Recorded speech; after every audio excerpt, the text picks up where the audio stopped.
Good day mga ka-asenso. Usapang agri-negosyo po. Ngayon po ay may sign na ng pagli-labor yung aming saw. Ngayon po ay ika 114 days na. Papaliguan ko po ito para presko bago po ito manganak. Ang gamit ko pong paligo, ito po Major D para may disinfectant na rin po. Major D po, gawa po ito ng Univet. Major D multipurpose liquid disinfectant po. Ito po mabula po ito. Yan po ipapaligo natin dito. Nakapagbukas na po ako, nalagay ko na po dito sa timba. So ito po yung gamit ko, pakita ko lang sa inyo. Isang sachet po sa isang inahin.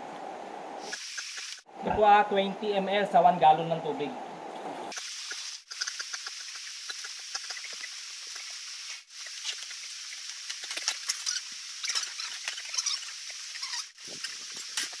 Possible ito mga anak mamaya o bukas.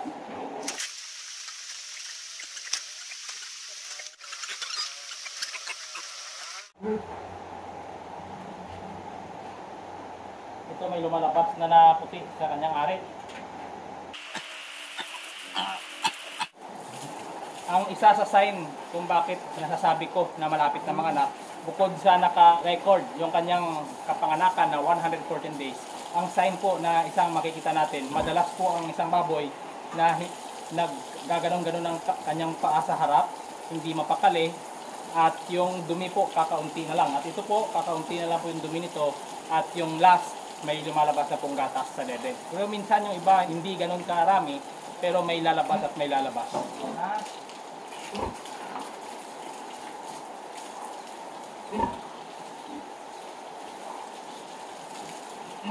na. Tama na yan. Dahil malinis natin dede mo para mamaya malinis yung dede ng anak mo. Yan, mapapansin po ninyo yung dede. Pulang-pula na po. May gatas na po yan. Malapit na po. Pag lumabas na po yan, sigurado na po yan. Kaya ako po ito pinaliguan dahil 1 week na naman ulit bago mapaliguan ito. Ayan po, tapos na po. Ganun lang po, simpleng magpaligo. Dapat handle with care din po tayo. Hindi po basta-basta nagpapaligo lang tayo. Dapat nililinis din natin sila ng maayos.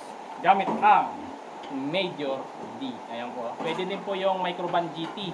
Pero kapag ganito, sa presence talaga ng ating alagang baboy, kapag gusto nyo na medyo mabula, ito po, Major D. Ang Microban GT, ginagamit ko naman po doon sa footbath at pang sanitizer po sa kanila. Pang disinfectant. Ini-spray ko po yon.